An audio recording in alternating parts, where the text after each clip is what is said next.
culminando lo que empezamos la semana pasada con el Día del Libro, el Día del Escritor. Fue toda una semana llena de actividades, ya nos conocemos todos ya. Todos los días vinieron diferentes escritores. Le agradecemos a Mariana, que ella fue la que se encargó de traer acá a unos escritores, contando sus anécdotas, contando cómo empezaron a escribir. Y hoy terminamos con la fichita de postre con ella. Miren todos los libros que ella escribió, ¿sí? Es ella una de las personas que aporta muchísimo a todos los escritores que vinieron, es la que le ayuda a corregir, es la que siempre está ahí dispuesta para cualquier cosa. Así que muchas gracias por estar de vuelta acá en nuestra institución, así que, y gracias por el aporte que hiciste en toda esta semana.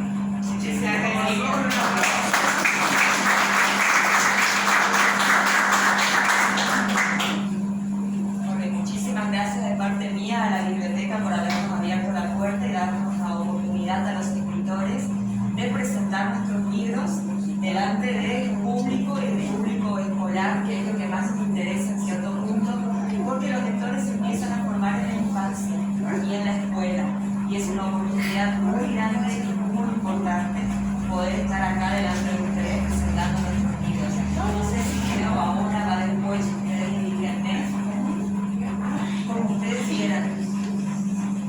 Yo trato de hacer las cosas como asustan por su tamaño, mis libros en términos generales. Yo hago las cosas de otra manera, empecé hace unos años con algo que se empezó a probar en otros países, primero Europa, Estados Unidos, después España, que es un book trailer, que es como los trailers cuando uno va al cine y ve una película y pasan el trailer de las próximas. Bueno, un trailer es como un avance del libro. Entonces, de manera muy casera, armé un book trailer del libro, que es lo que ahora vamos a compartir con ustedes.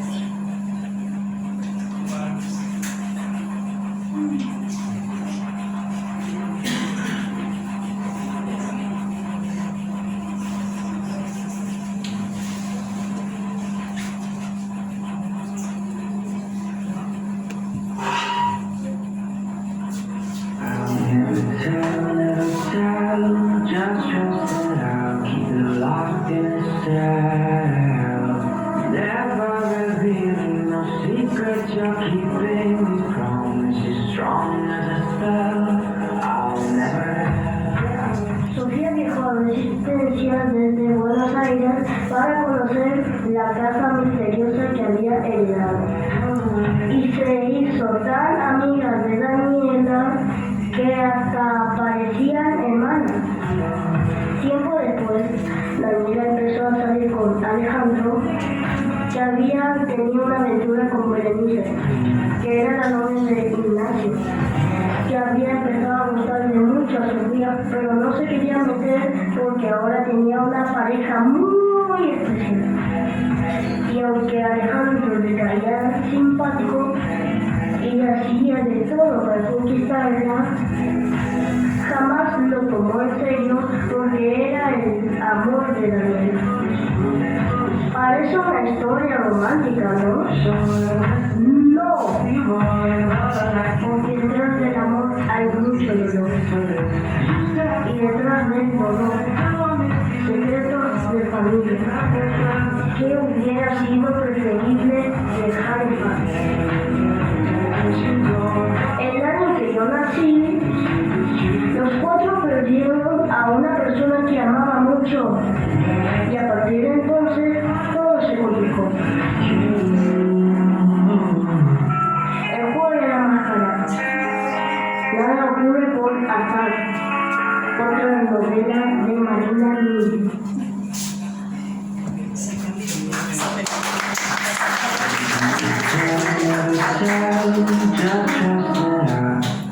Bueno, yo los invito, yo empiezo a hablar y no paro más, así que los invito a que si me quieren hacer alguna pregunta, con toda confianza me la hacen, me interrumpen, no hay ningún problema. En el book trailer fuimos amables, solamente mostramos los 5 libros que componen el juego de las máscaras. En realidad terminaron siendo 11 tomos, porque eran tan gordos que la máquina, cuando tenía que refilarlos, no dio abasto. Este es el 5.º tomo 4.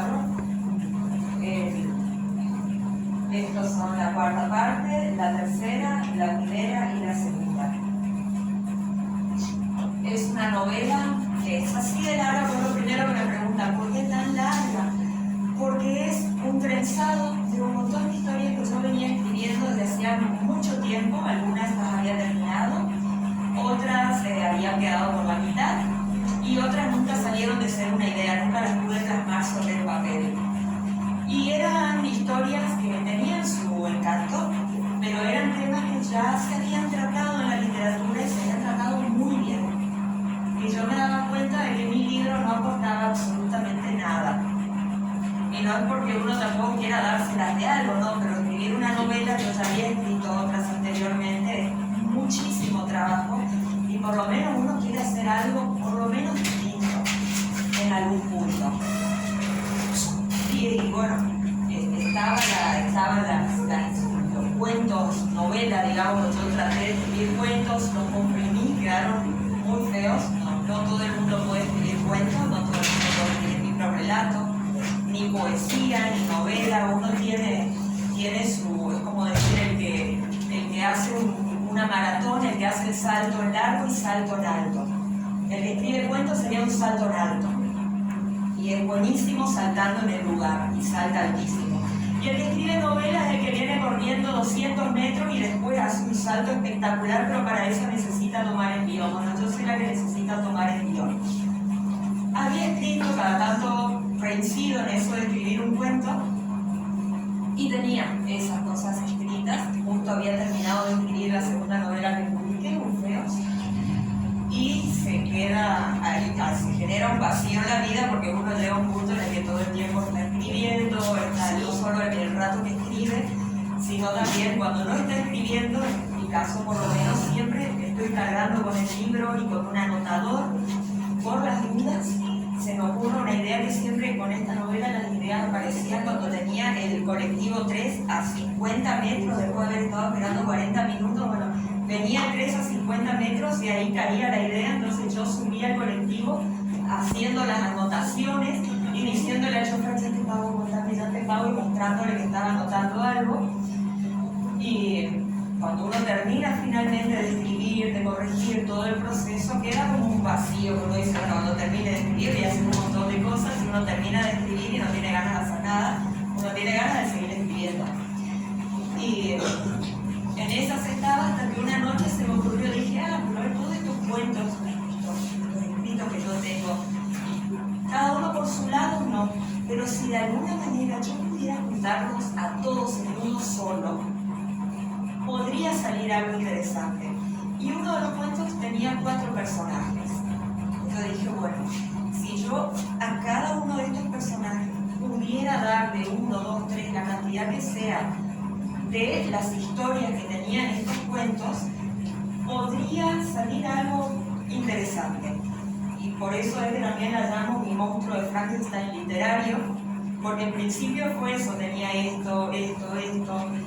Aparte, imagínense que todos los cuentos, cada uno transcurría en un lugar distinto, en una época distinta, con personajes distintos, universos distintos, y yo tuve que trenzar todo eso y limarlo de tal manera que no se notaran que eran todas historias distintas reunidas en un solo libro. Tenía que quedar como si efectivamente se hubiera creado como uno solo. Y dije, bueno, buen desafío. Eso fue en invierno del 2007. Cuando yo tuve esa idea y dije, bueno, voy a empezar a escribirla. Escribí de un tirón las 2 primeras partes, estas 2, que si la quieren hacer correr. Y un poquito, unas 20 páginas de la tercera parte, y me trabé. Me trabé porque había 2 situaciones que no sabía cómo manejar, y si las manejaba mal, no agarraba todo el libro. No había tanta información como hay ahora de determinados temas. La gente no quería hablar porque sentía mucha más vergüenza que ahora. Entonces estuve un montón de años, eso fue hasta el 2014, y yo dije, no, si sigo estirando y estirando y estirando, me di cuenta que el tiempo transcurría muy rápido. Dije, bueno, si sigo estirándolo de esta manera, voy a llegar a los 80 años y voy a tener una historia que pudo haber sido linda. Y ahí me puse el desafío de, ya tenía 2 partes escritas, dije, bueno, son 5 partes. Eran 6 al principio, después uní la quinta y la sexta. Voy a presentar una parte por año y voy a empezar en el 2015 y voy a terminar en el 2018, creo que iba a terminar. Y bueno, tengo un margen porque 15 y 16 ya tengo los libros escritos, me faltan los demás. Bueno, yo muy confiada de que lo iba a poder hacer. Y presenté en 2015, bueno, a todo esto me inscribí en la licenciatura en Artes Combinadas, en la Facultad de Artes de la UNE, así que fue una cosa súper estresante porque era muy estresante llegar en tiempo y forma con el libro y era muy estresante llegar en tiempo y forma también con los trabajos prácticos, con los parciales, con los finales de la facultad, así que fue tremendo, no se los recomiendo. Pero además hubo otra cuestión y es que yo nunca me imaginé que iba a terminar siendo así. Yo pensé que cada parte tendría 100 páginas, poco más de 100 páginas, en Word estoy diciendo, como pasó con las 2 primeras partes. Y pensé que ahí moriría todo, que iba a ser un libro que como mucho tendría 500 y tantas de páginas y que lo iba a poder manejar así de fácil. En 2017 presenté Itatí. Con Itatí casi me dio un ataque. Es más, tapé en el Word el contador de páginas, lo tapé, no quería saber cuántas páginas, cuántas palabras, quería saber porque crecía y avanzaba en páginas y avanzaba mucho más despacio en el argumento, porque uno tiene las ideas culminantes en la cabeza, claro, el momento de más conflicto o el momento de resolución, pero no es, una novela no es pasar de conflicto a resolución así nomás. Hay un proceso por el cual se llega de un punto a otro y ese otro punto desencadena otro más y eso llevaba tiempo. Entonces yo veía que aumentaba y aumentaba las páginas y con la novela avanzaba a su ritmo, como tenía que ser. Bueno, entonces tapé el contador de palabras, bueno, lo hice más a eso. Y Itatí llegó a tener 350 páginas en Word, estoy diciendo. En papel terminó siendo esto. Se presentó bien en el 2017 como tenía que ser. Bueno, yo, a ver, sí, 17. 2018 vamos con la hija del doctor. Y 2018 no fuimos con la hija del doctor porque se empezó a complejizar cada vez más, porque son 4 protagonistas, eso no dije. Y se empezó a hacer cada vez más complejo porque hay una cuestión con las historias que si ustedes leen lo habrán visto y si escriben lo sabrán, y es la tensión dramática. Si uno arranca acá, el lector está esperando que uno mantenga este tono o que lo haga más intenso. Si uno arranca acá y después hace esto, el lector se siente defraudado. Y deja el libro. Deja el libro, aparte deja el libro y deja al autor, porque dice no, con este me embromó, no me va a volver a embromar. Entonces eran situaciones que pasaban cada vez más complejas, pero a la vez que eran complejas tenían que ser verosímiles. Porque yo no puedo estar contando una historia y traer de los pelos algo que no tiene nada que ver para cerrar una situación, traer algo que no tiene nada que ver con lo que venía contando. Entonces tenía que ir dejando indicios de que podía llegar a pasar o que algo era realmente terrible y después tenía que estar a la altura de que fuera realmente terrible y verosímil. Pues es por el tipo de libro que yo escribo, hay libros de fantasía que uno puede escribir lo que quiera mientras el pacto con el lector, uno no viole el pacto con el lector. Eso es lo que el escritor tiene que saber manejar.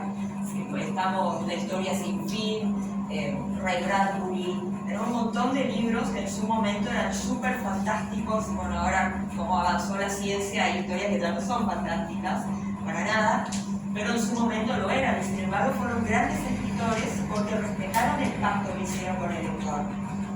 Te presento mi universo, es este, y estas son las reglas del juego y las respetaron. Bueno, para mis reglas del juego yo tenía que manejarme dentro de un entorno, en un contexto real. Yo dije, bueno, estoy agarrando una época época bastante actual. Cuando yo la empecé a escribir, eso fue en 2007, el libro arranca en 2001 y termina en 2014. Ahora ya se nos está quedando en el tiempo, pero en su momento era un libro actual. Y tiene saltos hacia atrás, en cine diríamos flashback, nunca me acuerdo cómo es en literatura la palabra, no sé si analéxico, no me acuerdo, pero son saltos hacia atrás en el tiempo, vinculados a los padres e incluso a los abuelos de los protagonistas. Y se cuentan historias. Y dije, bueno, es una oportunidad magnífica para contar lo que está pasando en la región, en Argentina y en el mundo. Y trenzar eso con las problemáticas de los protagonistas. Entonces, cuando me dicen, ya empezamos mal, cuando me dicen de qué trata tu novela, es más normal que le pregunten a un escritor, ya empezamos mal porque no es que trata de una cosa. Si cuando yo hice el trenzado de cuentos, cada uno trataba de algo distinto, sino que más bien está describiendo una época y un lugar. Y en esa época hay de todo. Son todos los temas que nos están atravesando en la actualidad. Familia, maternidad, paternidad, identidades. No quiero spoilear mucho el libro, pero hay muchos secretos de familia y en esos secretos de familia se van revelando cosas. Hay un bebé apropiado y hay todo un conflicto alrededor de eso, porque a mí también me gusta contar la otra historia. Porque siempre cuando se plantea una situación, hay muchas caras, hay muchas maneras de verla. Las historias que nosotros conocemos son las historias con finales felices. Con el caso de los nietos apropiados, son los casos de los nietos que se dieron cuenta, buscaron, encontraron a su familia biológica y quedó con un final feliz hermoso, porque las abuelas recuperaron su nieto y los nietos recuperaron su historia familiar. Pero hay una historia que no se cuenta, porque no tiene finales felices y es bastante incómoda de manejar porque va en contra de lo que uno se imaginaría que tiene que ser, ¿no? Y es la historia de los hijos, de los nietos que no quieren ser encontrados, porque están felices con su familia adoptiva, sus padres adoptivos, y realmente no les interesa su familia biológica, porque su identidad es la que les dio su familia que los crió. Y uno podrá discutir, podrá decir, pero es una barbaridad, bueno, pero es así y hay que respetar también, y se genera una tensión interesante, literariamente hablando, porque por un lado está el derecho del nieto de que no lo molesten, que él está feliz con su familia, y por otro lado está el derecho de la familia biológica de saber qué pasó con esa criatura y de conocerlo. Entonces esas cuestiones así de tensión a mí me gusta mucho trabajarlas. Hay, a ver qué otra cosa, bueno, hay muchísimo, hay embarazo adolescente, no como historia principal, pero sí hay muchas historias secundarias y muchas cuestiones que muestran la realidad de lo que estamos viviendo hoy día. Y por eso es tan distinta, tan difícil decir trata de, porque trata de muchas cosas a tal punto que cada una de las partes del libro es un género distinto. La primera es la plegaria del amanecer, es género costumbrista. El niño del balero es realismo mágico. El Itatí es policial. La hija del doctor es tragedia. El heredero es un thriller. Entonces, sí, ¿cómo la registras? Y no sé. De eso se va a encargar la editorial. Dice, siempre hay un género, por más que cada parte tenga su particularidad, siempre hay un género que envuelve a toda la novela. Y bueno, iremos por ese, ¿no? Pero fue complejo, tuve 15 años. Yo les comenté, bueno, la hija del doctor no se presentó en el 2018, se presentó en el 2019. Terminó teniendo 420 páginas más o menos en A4. Siempre digo, esto es la hija del doctor en papel, son 3 tomos. Y el heredero, que yo dije, bueno, ya son 3 pavadas nomás lo que tengo que terminar de resolver para la última parte, va a tener 200 páginas, 300, como mucho, ¿verdad? Y el editor me miró y me dijo, no, esta va a tener más de 500. No, le dije, ¿cómo va a tener más de 500? Imposible, son 3 pavadas nomás las que quedan por resolver. Bueno, en A4, 550. asustamos porque había perdido como en la guerra. Y estos son los 4 tomos estos. Esto de la quinta y última parte que no se presentó en el 2020, porque no llegué. En 2019-2020 no llegué a escribirla.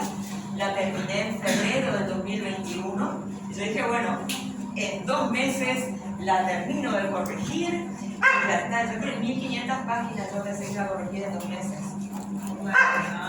En total, ya está bastante corregido, falta la última parte, a full, y bueno, yo en mi cabeza tenía todo, ¿no?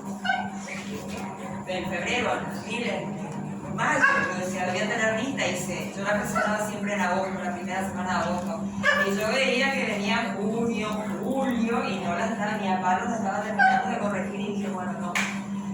Quedará para el 2022, si en el 2022 presentamos finalmente la novela completa, pero sí, se estiraron mucho los tiempos en relación a lo que yo me había imaginado.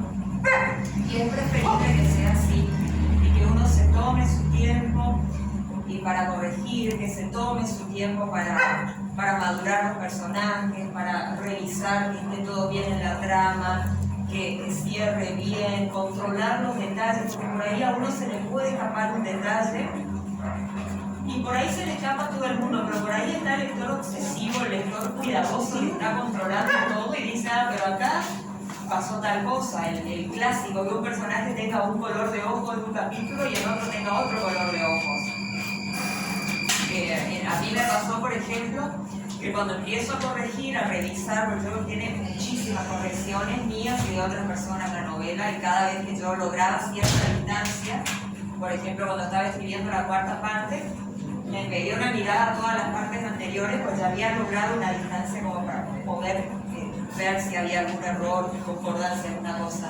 Y me encontré con un embarazo que duraba 11 meses. Dije, ¿qué? A ver. Dije, no, esto no. Y me di cuenta porque lo que tuve que hacer fue en Word, tuve que hacer una planilla poniendo año, mes y qué cosa pasaba en cada momento. Porque obviamente en el libro yo no estoy diciendo todo el tiempo en tal mes, de tal año, tal mes, de tal año, pero yo necesitaba saber dónde me estaba moviendo. Y bueno, y al controlar eso, me doy cuenta de que había un embarazo de 11 meses. Dije, no, es suficiente, hay que corregir, hay que cambiar, porque papelón, si se llega a dar cuenta un lector, no puede ser. Y esos pequeños detalles a veces son los que cuestan mucho más manejar, porque lo que es un error gigantesco, eso se ve a simple vista, pero el hilado fino es el que cuesta. Yo estoy hablando mucho, no sé si quieren hacer alguna pregunta. ¿Esa corrección la tenés que hacer vos solamente o...? Primero la hago yo, en una primera instancia sí la hago yo porque también tiene que ver con la construcción de los personajes, con la trama, con cuestiones que tienen que ver con el autor se tiene que sentir cómodo. Una vez que yo termino eso, sí entrego el libro a un corrector, que siempre es importante una mirada ajena porque el escritor tiende a ver lo que quiso poner. Generalmente, no ve por ahí, hay errores de tipeado. Ay, no sé, a veces está puesto el corrector automático de Word y no reconoce la palabra y te la cambia y como no lo ves, aparte en un volumen tan grande de páginas se pierde. Pero sí es importante y siempre es importante que sea otra persona, porque yo estuve experimentando, hay correctores online que son mucho mejor, son como el Word, pero mucho mejores. Pero de todas formas, uno tiene que saber de ortografía y tiene que saber de sintaxis para ver si el corrector está haciendo bien su trabajo. Del corrector online estoy diciendo, no una persona.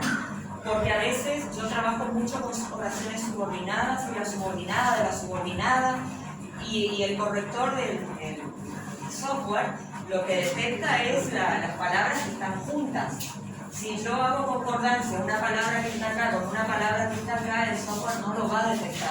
Me va a marcar un error acá y otro error acá, y no es un error de calidad. Por eso es importante que uno sepa de ortografía y si no sabe, hoy en día con internet, yo trabajo con el diccionario de la RAE siempre abierto. Es imposible que uno sepa todo riquísimo el idioma español y hay palabras que uno ni se imagina que existen. Y eso me pasa mucho cuando trabajo yo como correctora, que por ahí digo, pero esta palabra, ¿qué es esta palabra? Está puesta y la busco en la RAE y efectivamente la palabra existe, bueno, aprendo una palabra nueva que no sabía que existía. Y como escritora también me pasa de tener dudas, por ahí no tanto con la ortografía, sino con las preposiciones a veces. Mi problema son las preposiciones de liarme y decir, ¿será así o será así? El clásico, se sentaron en la mesa. ¿Se sentaron en la mesa o se sentaron a la mesa a comer? ¿No? Porque hay una pequeña diferencia. Soy muy obsesiva con ese tipo de cosas y pierdo mucho tiempo a veces con ese tipo de cosas, porque aparte, no sé si conocen el cuento, el libro de arena, creo que se llama, de Borges, que después se perdía todo lo que uno leía, después no lo encontraba más. Bueno, esto también es así, pero por otros motivos. Tiene tantas páginas que si yo no metía un resaltador o marcaba de alguna manera, o ahí mismo me ponía a corregir, y decía, no, hago una pausa, a ver, RAE, a ver, tengo amigos correctores, que les mandaba un mensaje y les decía, mira, esto tengo una duda, no sé cómo es así, Marina, bueno, corregía, porque decía, si no lo hago ahora, después lo pierdo para siempre, porque se me va la inmensidad del texto. Y fue tan arduo, escribir fue arduo, pero corregir también fue arduo. Me di cuenta de que repetía, usaba mucho palabras terminadas en mente, mucho, es decir, en un párrafo 3, 4, repetía mucho algunas palabras. Entonces lo que hice fue buscar con el buscador de Word, y el criterio era, si la puedo eliminar a la palabra y no pierde sentido, la elimino. Si no la puedo eliminar, busco un sinónimo. Y si tiene la misma potencia la oración, dejo el sinónimo. Si no puedo ni eliminarla ni usar el sinónimo porque cambia el sentido, pierde fuerza, bueno, entonces dejo la palabra. Pero fueron unos meses de trabajo intenso, porque cuando uno está escribiendo, uno quiere que no se le escape la idea. Entonces uno escribe en grueso, digamos, escupe la idea. Y después hay que hacer el trabajo fino, ¿no? Esta palabra está muy repetida, incluso me dijo la correctora, se nota cómo la fuiste escribiendo, porque hay tramos en los que repetís mucho una palabra, después no la repetís más, y después repetís mucho otra, y se ve que me gustaba una palabra, entonces la ponía durante 2 o 3 páginas, y después se me pasaba y ponía otra, y bueno, todas esas cosas había que limpiar. Y es un trabajo, es muy arduo también. Escribir es arduo, corregir también es arduo en otro sentido. ¿Cuál sería más estresante, si podríamos decir, escribir o corregir? Me parece que corregir escribir es el tema, uy, ya quiero terminar, porque imagen agarró el 2020 con el confinamiento y el COVID, yo decía, la que no hace que me pase algo y el libro se quede la inconclusa de Marina, no quiero. Entonces era una carrera contra reloj porque la quería terminar. Y era estresante en ese sentido. Pero una vez que la terminé de escribir, yo decía, no, esto así no, yo ahora quiero dejar lo mejor posible. Y era estresante, pero era como pesado. Corregir era muy pesado porque es un trabajo más técnico. Y escribir es mucho más creativo. Y era estresante, pero al mismo tiempo era un placer, si no, no lo haría. No era tan estresante y tan feo escribir, no estaría escribiendo, estaría haciendo otras cosas.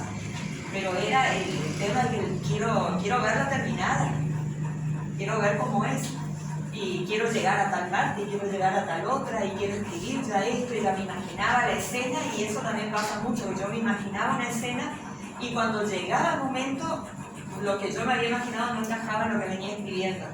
Entonces lo tenía que cambiar. Hubo escenas que directamente no pude poner en el libro. Había una escena que estaba tomada de uno de los cuentos que yo había escrito, que eran muy amigos los cuatro personajes, eran muy amigos entre ellos. Y cuando yo voy a escribir la novela, ya de entrada no fueron muy amigos, y ya de entrada hubo roces entre algunos personajes. Entonces esa escena que yo me había imaginado, que iban los 4 en un auto buscando, no, porque había dos que ni a palos se iban a meter juntos en el mismo auto. Entonces me tuve que ir amoldando también a los cambios que había en el libro, a cómo iba evolucionando el libro en relación a lo que yo me había imaginado en su momento. ¿Y ese es el público? Y este- Me refiero a las edades. Y este puede ser público adolescente, adulto.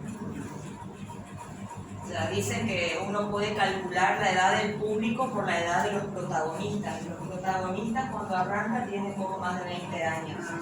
Y también por las temáticas que tocan, porque están en una edad, todas las edades son importantes obviamente, pero cuando uno está entre los 20 y 30 años empieza, y cuando termina están entre los 30 y los 40, que dura, durante 13 años transcurre el libro. Y uno se plantea muchas cosas a esa edad que marcan el resto de la vida.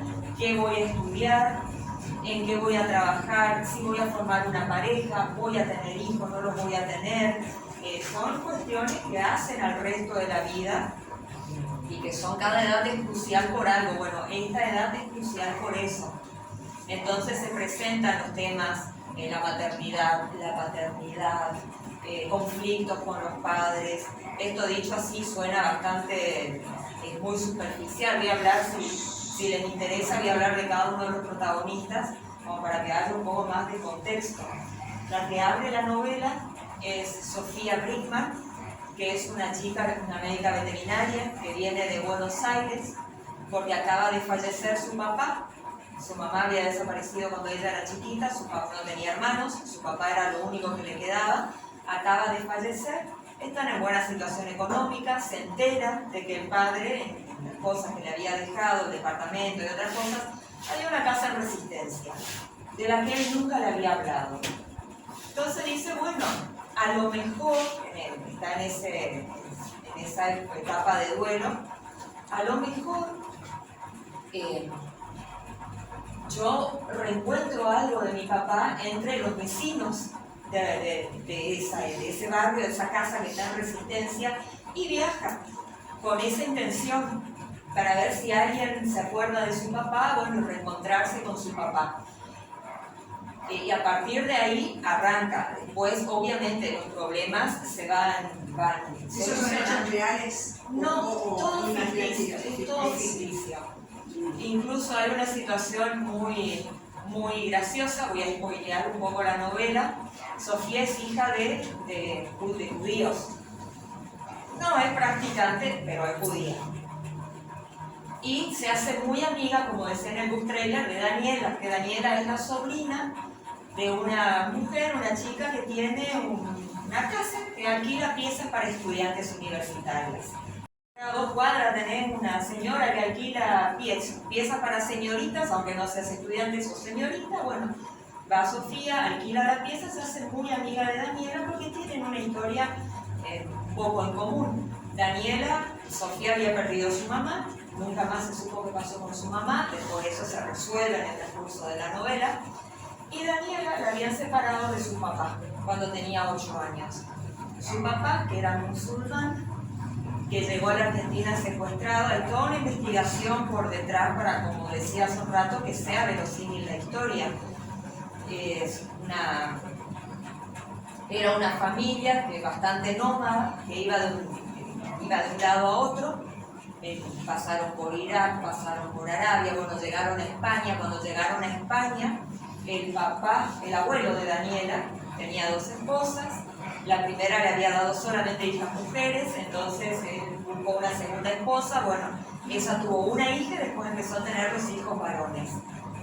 Y esa segunda esposa tenía una hermana que había llegado, se había escapado y había llegado a la Argentina. Y quería mandar su hija, que ya tenía 12 años, a la Argentina con la tía. No quería que pasara por lo que había pasado ella y las mujeres de la familia.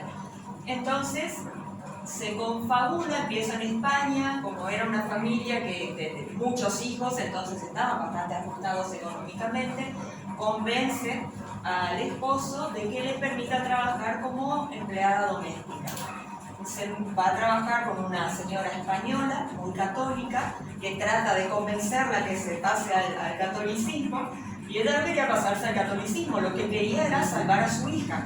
Entonces empiezan a urdir un plan, y en esas estaban cuando la mujer esta, la chica, muere de parto teniendo su bebé, otro bebé.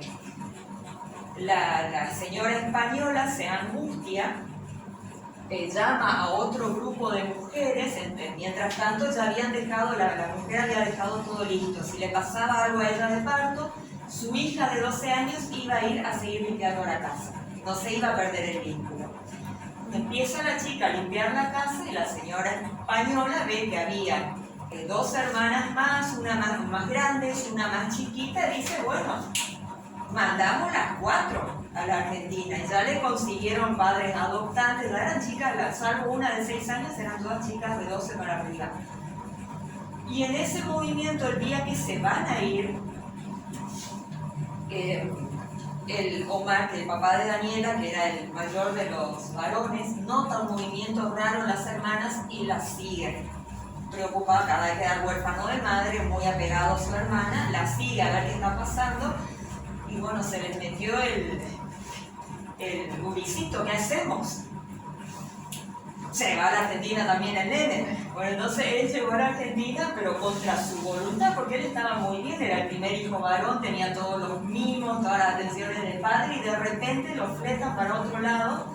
Entonces quedó esa cuestión incómoda con la que creció, y siempre los 2 chicos más, él y la hermana, los 2 más chiquitos, siempre buscando sus papás, su familia, sus hermanos, hasta que los encuentran.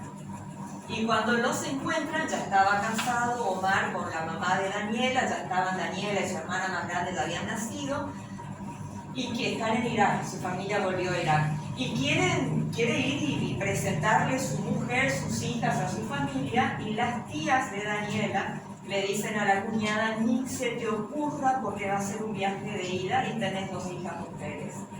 Las propias tías, las propias hermanas de Omar. Entonces se planta la mamá de Daniela por primera vez y se terminó el matrimonio. Entonces terminó de una manera muy violenta, que eso la marcó de por vida a Daniela, y la pérdida es un problema recurrente que se le presenta en la vida, o por separaciones, o por pérdidas, o por muerte. Todo el tiempo tiene que estar lidiando con el tema de la pérdida. Y es de aquí que se hacen muy amigas, Sofía y Daniela, y Sofía tiene un bebé. Y Daniela quiere ser la madrina.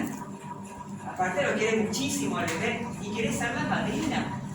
Sofía no tiene ninguna intención de que no lo quiere, para empezar, que ella es judía. La bautizaría. Y segundo, que lo que ella quiere es que su hijo, cuando crezca, decida qué quiere ser. Si va a abrazar algún culto, que sea libre y que elija el culto que quiera abrazar. Y Daniela insiste tanto, que Sofía le dice, bueno, pero las condiciones son estas, porque aparte Sofía está soltera, entonces no es tan fácil, judía y soltera. Bueno, si vos conseguís un sacerdote que respete esta situación irregular en la que, porque estas cosas ahora la Iglesia Católica es mucho más abierta, pero en su momento no era tan abierta, no podía una mujer soltera ir así tan fresca, ¿no? Y bueno, hasta que Daniela consigue el sacerdote. Y el sacerdote lo que le pregunta es, pero ¿y cómo? ¿Por qué la hija de un musulmán querría amadrinar al hijo de una judía? Y bueno, y ahí Daniela le da una explicación de que todas lo explica mucho mejor que yo, obviamente, por algo yo soy escritora y oradora, pero que todas las religiones hablan de lo mismo, y que esas no son barreras en realidad, sino que ellas tienen mucho amor y mucha buena voluntad y mucha contención para darle a esa criatura, y que por eso ella quería hacer un lazo mágico, porque más allá de que pueda seguir brindándose, aunque no sea la madrina, el hecho de ser la madrina convierte ese vínculo en algo especial.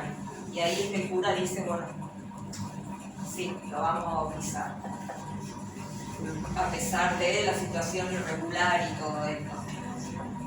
Y faltan los 2 muchachos, que son Ignacio y Alejandro. Ignacio es hijo de unos políticos importantes de resistencia.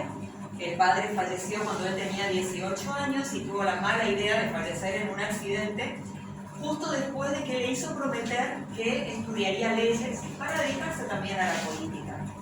Ignacio siempre había sido un chico el hijo perfecto, muy complaciente con todo el mundo. Entonces, en un primer momento me dijo, bueno, sí, voy a estudiar abogacía.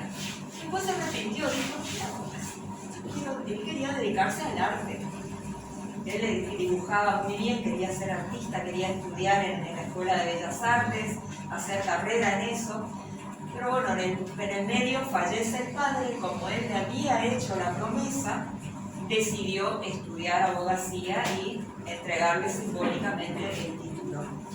Y la novela empieza, cuando empieza la parte de Ignacio, empieza porque él se había recibido, lo pelaron totalmente los compañeros para felicitarlo, y un problema gravísimo que él está teniendo, y es que él tenía a su novia desde hace un montón de años, su primera novia, que es una chica muy linda, que era modelo, triunfó en Buenos Aires, incluso empezó a actuar en algunas novelas nacionales, pero no tienen realmente mucho en común. A él empezó a fastidiar la relación, pero como ella estaba en Buenos Aires, él estaba acá, no se veían nunca, lo iba llevando bien. Y en una de esas cenas románticas que tuvieron, ella le dijo, yo me quiero casar, me gustaría tener mi primer hijo antes de los 25 años, y él le dijo, no, yo no me quiero casar antes de haberme recibido. ¿Qué entendió Berenice? Bueno, cuando él se reciba, nos casamos. Entonces le contó a la suegra, le contó a sus padres, a sus hermanos, cuando se reciba Ignacio, nos casamos. Ignacio no le dio ni 5 artículos porque realmente veía muy lejano el día de recibirse. De repente ya está recibido. Y todo el mundo está esperando a ver cuándo se casa. Y por primera vez en su vida se va a tener que plantar ante su madre y decirle, no me caso.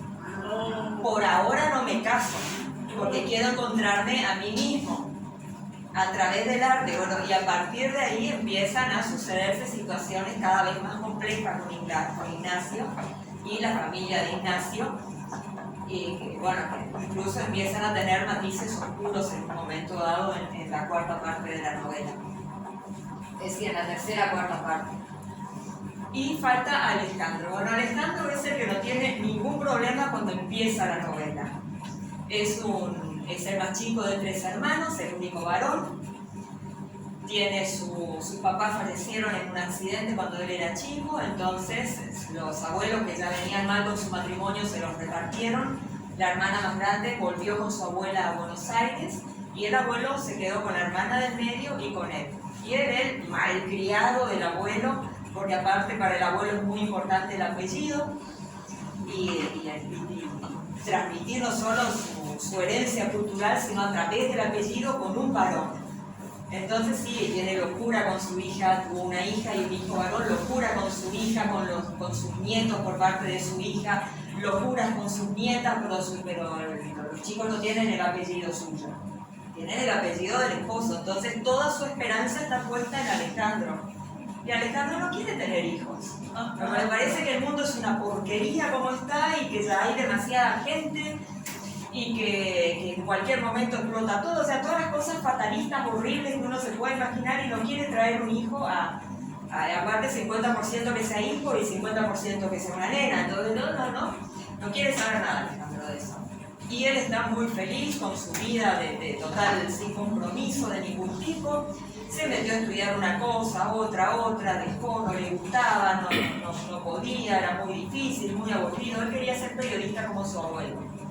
El abuelo le dijo no, porque es una profesión muy dura y hay épocas muy oscuras para el periodismo, muy incómodas, muy feas y aparte muy mal pagas, entonces no te conviene. Y Alejandro, cuando empieza la novela, es fotógrafo.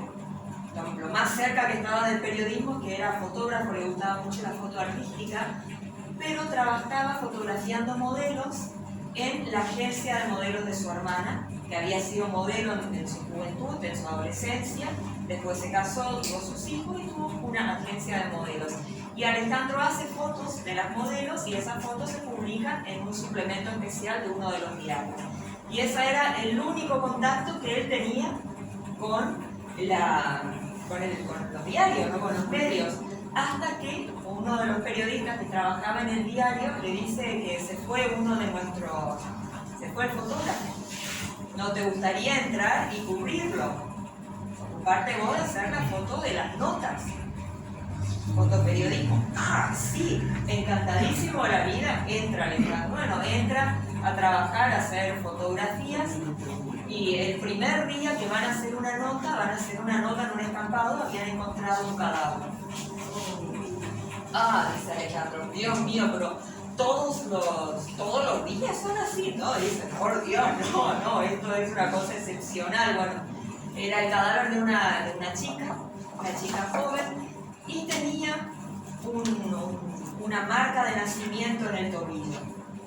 Y esa marca de nacimiento después tiene que ver con otras cosas que pasan a través de la novela y que desembocan en la quinta parte. Y el problema, realmente el primer problema que se le presenta a Alejandro es cuando fallece su abuelo, porque toda su vida cómoda, que él vivía con su abuelo, que no tenía que preocuparse por nada, la plata poca que ganaba como periodista era para sus gastos, y de repente se encuentra en Pampa y la vida. Entonces, bueno, y ahí empiezan los cruzamientos. Las primeras que se conocen, porque se tienen que conocer entre los cuatro, las primeras que se conocen son Sofía y Daniela en la pensión, que se hacen muy amigas. Después se conocen Daniela y Alejandro. Alejandro estaba con su periodista haciendo una nota y en su momento tiraban cohetes, los movimientos sociales hace rato de mando por el centro, así que no sé si siguen tirando cohetes, pero en su momento sí. Entonces uno había explotado muy cerca del periodista, se lo había llevado la ambulancia, y Alejandro estaba ahí maniobrando con la cámara, no eran los teléfonos, antes había que maniobrar con la cámara realmente. La ve a Daniela y le dice, ayúdame por favor, y a este y a esta necesito hacerle notas, las preguntas son esta y esta, ayúdame por favor, yo con todo solo no puedo. Y ahí Daniela queda enamoradísima de Alejandro, y después, bueno, se vuelven a encontrar un par de veces y terminan siendo novios. Sofía e Ignacio se conocen porque Sofía, por supuesto, vino de Buenos Aires y viene cada tanto a Resistencia, arregló su casa, la dejó para alquilar, viene cada tanto a Resistencia, y en una de esas que se queda sin inquilino, ¿quiénes llegan para alquilar la casa? Y bueno, llega Ignacio, que está en una segunda oportunidad con Berenice, ya pensando seriamente en vivir juntos, en casarse, formar una familia, una segunda oportunidad, y ahí se conocen. Daniela también lo conoce a Ignacio ahí, pero mucho más Sofía, que tiene por ahí un trato más cercano con Ignacio. ¿Y quién estaría faltando? Bueno, y los dos muchachos se conocen a través de Berenice, como decía en el book trailer. Es una circunstancia poco feliz. No se conocen personalmente, digamos, pero ya saben la existencia el uno del otro. Y a Daniela Ignacio no le cae bien, hay algo en Ignacio que no le termina de cerrar, que no le termina de gustar, y no hay manera, es como agua y aceite. No hay manera ahí de suavizar la cuestión. Y se pone bastante brava, sobre todo en la cuarta parte de la novela, se pone bastante brava Daniela con ese tema. Porque tiene toda una carga cultural que fue bastante complejo, porque uno es hijo de su cultura y de su época. Y ponerse en el lugar de otro, lo más fácil hubiera sido decir, sí, es una cultura criminal, digo, con los musulmanes, ¿no? Era una cultura criminal, eso es lo más fácil, pero eso lo decimos nosotros desde nuestro punto de vista, porque por nuestra cultura, nuestra forma de vida, nuestras libertades nos parece una barbaridad. Ahora habría que preguntarle a ellos qué opinan de nosotros. No estoy justificando nada de lo que hacen, obviamente, pero yo estoy hablando de personas comunes, de familias, un padre de familia, de tías que se escaparon de esa realidad, y cómo lo muestro. Porque el escritor no tiene que decirle al lector cómo tiene que pensar. El escritor solamente tiene que mostrar, y el lector tiene que sacar sus propias conclusiones. Ignacio, a una de las presentadoras le parecía un tedio terrible, porque cavilaba mucho en algunos puntos. Y decía, pero ¿qué le pasa a este pibe? Si lo hubiera tenido enfrente le metía un bife para acomodarlo un poco. Decía, basta, ya tanto. Y después dice, bueno, ahora entiendo por qué Ignacio era como era, al final. Y el presentador de Corrientes dice, qué buen personaje que es Ignacio, qué noble, qué tipo tan noble que es. Y es el mismo personaje, hace las mismas cosas y cada persona lo recibe de manera distinta. Eso es lo que hay que lograr, no decirle al lector, este es bueno, este es malo, esto es correcto. No, el lector tiene que decidir qué es bueno, qué es malo, qué es empático, qué es antipático y así. Porque si no también se hace bastante tedioso para el lector que te estén diciendo lo que tenés. Ah, mira, este tenés que pensar bien, porque este es bueno, porque hace todo esto. Y está bueno dejar que imagine un poco también. Claro, y aparte no tienen que ser, más allá de que sean buenos, uno mete la pata por más bueno que sea. Uno también se pelea, uno se equivoca, uno toma malas decisiones, estoy diciendo nosotros en nuestras vidas. Porque los personajes tendrían que ser distintos. Los personajes también toman decisiones, se equivocan, hacen cosas que no tendrían que haber hecho, dicen cosas que hubiera sido mejor no decirlas, y ahí el lector empatizará más o menos con uno con otro y dirá, bueno, sí, tenía razón en hacer, Daniela tiene razón en esto, y otro dirá, qué tremenda desgraciada, ¿cómo hizo lo que hizo? Pero eso ya depende del lector, de sus experiencias, de su escala de valores, no porque yo le esté diciendo. ¿Alguien quiere hacer una pregunta antes que los chicos se retiren? Pueden hacer una pregunta a la escritora, no sé si en qué se basa o por ejemplo escribió un final y después no le gustó y lo cambió, por ejemplo. Vos sabés que no es que no me gustó, no me dieron los tiempos. Sí. Para el final de la novela terminaba con un nacimiento. Resulta que se va acercando el momento del nacimiento y hay una serie de cuestiones que no se terminaron de resolver. No llegaba para el nacimiento. Entonces dije, bueno, iban a ser finales abiertos. Va a ser un final abierto en un viaje. Cuando esté subiendo para viajar, ahí va a terminar el libro. Y no me daban los tiempos. No terminaba de resolver una serie de cuestiones, por esto que digo que yo me baso. Hay una cuestión de tenencia en un momento dado y las cuestiones de tenencia llevan tiempo el jurado, no es que el juzgado, no es que en 2 meses te lo saca. Bueno, y yo trataba de ajustarme lo máximo posible a eso dentro de las licencias literarias que uno se puede tomar. Y bueno, cuestiones que estaban subiendo, las estaban yendo y no se había resuelto la situación. Entonces, bueno, terminó la situación ya estando en el lugar de destino. Y es un final más, no tan abierto como yo me lo había imaginado, pero sí es un final abierto. ¿Alguien más? ¿Alguien se anima a hacer una pregunta? ¿Allá? Ella le gusta muchísimo a ella. ¿Sí? Ahora no, ya tengo decidida cuál va a ser la próxima, pero de momento estoy documentando mucho para poder después sentarme y escribirla de un tirón. Porque son cuestiones que después me traban. Usted trabaja de escritora, No de escritora, yo tengo una oficina para escritores para ayudar a los escritores a partir de que terminan de escribir su libro.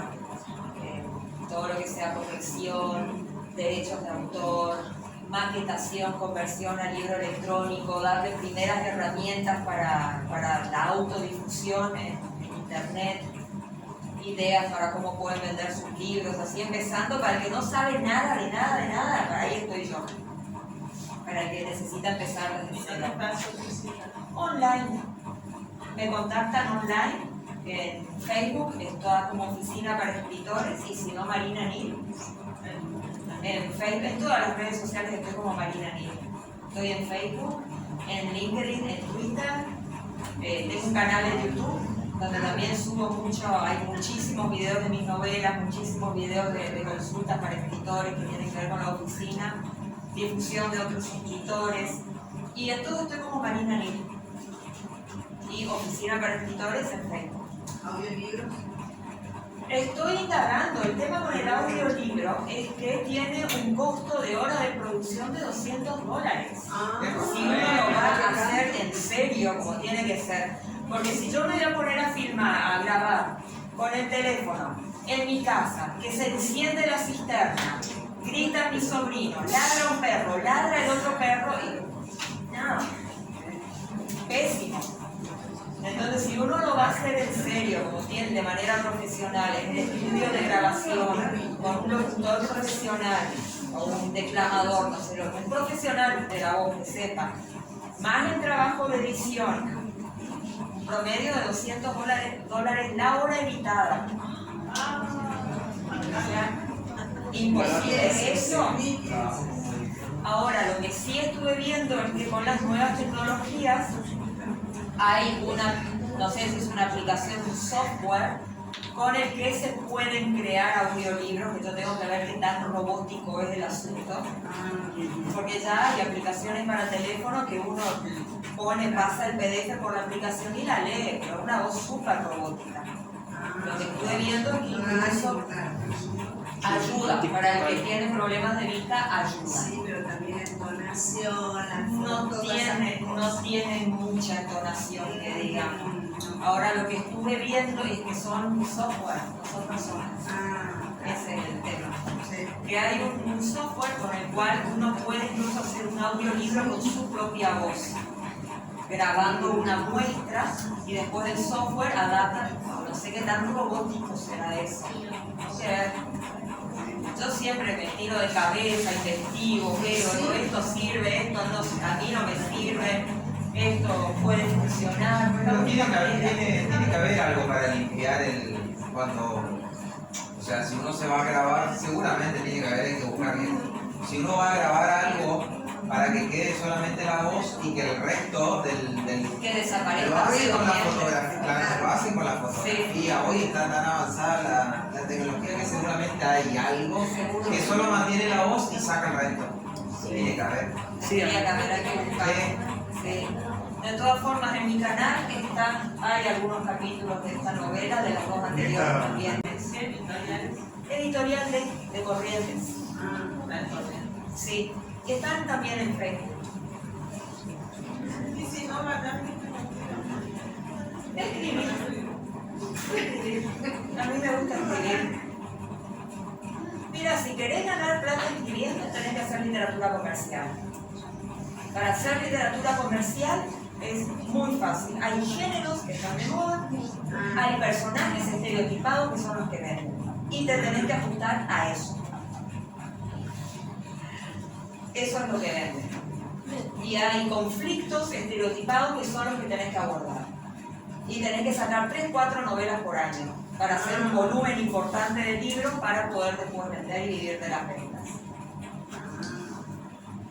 No existe, estuve 3 años viendo qué iba a hacer porque me trabé como me pasó Pero a se mí. pierde todo lo que tiene lo lindo en el medio, Pero se digamos, pierde de imaginar, escribir, No podés redactar historia. No, porque eso no sabes si va a vender. Por ahí haces un golazo, Harry Potter fue un golazo, pero no sabes si va a ser o no va a ser un golazo. Y aparte, no es solo el hecho de escribir, sino todo lo que yo aprendo a través de la escritura. Porque con esta tuve que aprender paciencia, me tuve que disciplinar, porque yo era súper indisciplinada, estaba cursando la facultad, estaba escribiendo la novela, trabajo, vida familiar, o sea, tuvo un montón de cosas.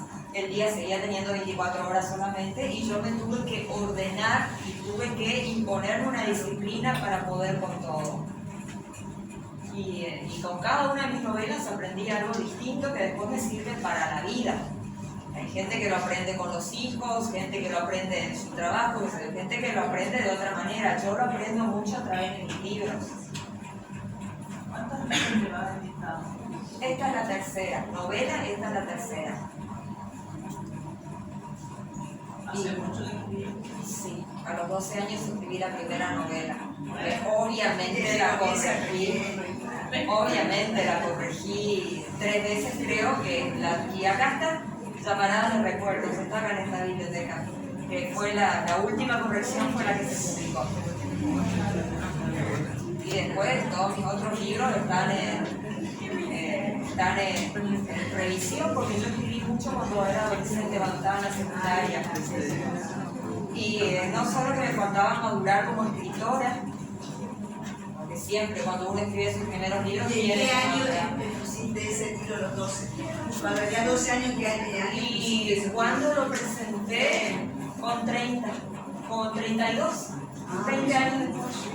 No, yo vengo a esto, a mi recuerdo de mi generación, que fue la primer chica adolescente, 15, 16 años de acá, que empezó con libros. Con la guía de alguna profesora de literatura, y fue presentarme con esto como uff. Cuando ella empezó la carrera de lengua y literatura acá y se recibió, hice los horrores que tenía, los horrores que no tenía, y fui mejorando eso. Presentó algunos libros y bueno, después ya salí a trabajar en la organización familiar, dejó el tema de los libros. Ella vive hace 30 años en Mar del Plata, pero era un adolescente presentarlo así, era el máximo acá. Yo te cuento lo que me pasó a mí. Yo había escrito cuentos, había escrito poesía, ya venía de estar escribiendo antes. Esta fue la primera, llamarada recuerdo, fue la primera novela. Sí.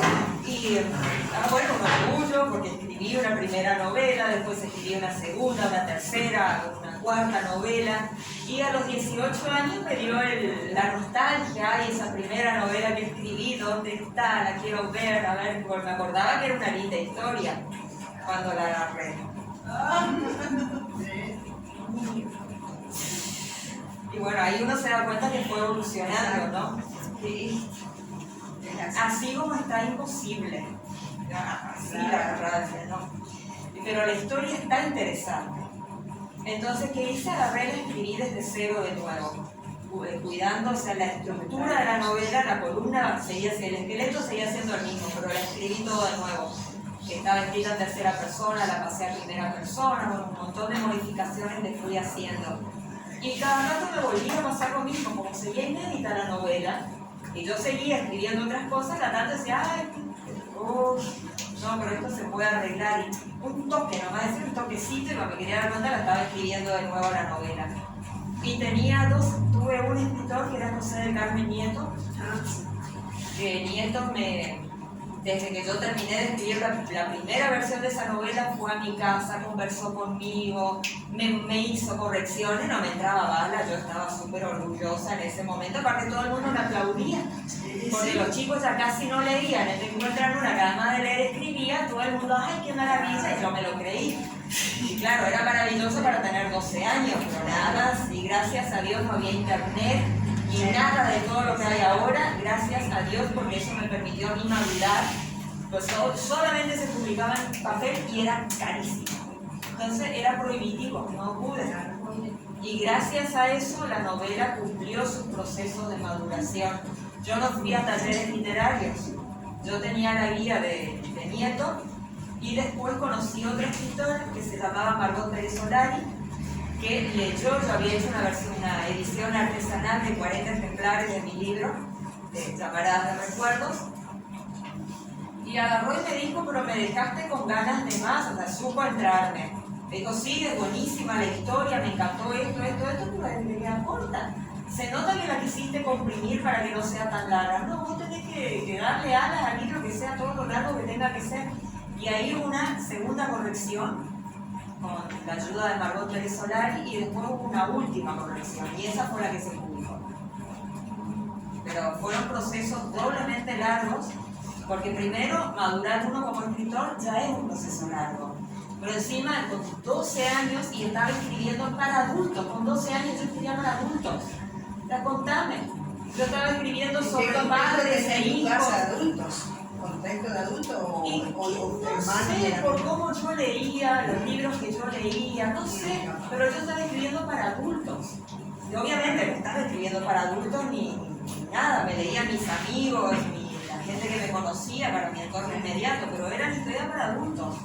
Y me faltaba toda la experiencia de un adulto. Entonces fue una doble maduración la que tuve que hacer. Había muchas cosas que yo no tenía la más pálida idea. Uno con 12 años, ¿cómo se puede imaginar los quebrantos que hay en la mente de un padre? Cualquier tipo de quebranto, cómo llevo a fin de mes, mi hijo que se enferma cada rato, mi otro hijo que es súper travieso, como lo cuido, que no le pase nada. Cualquier quebranto uno se puede imaginar. Con 12 años uno no puede, por más onda que le pongan. Entonces necesité una doble maduración para poder llegar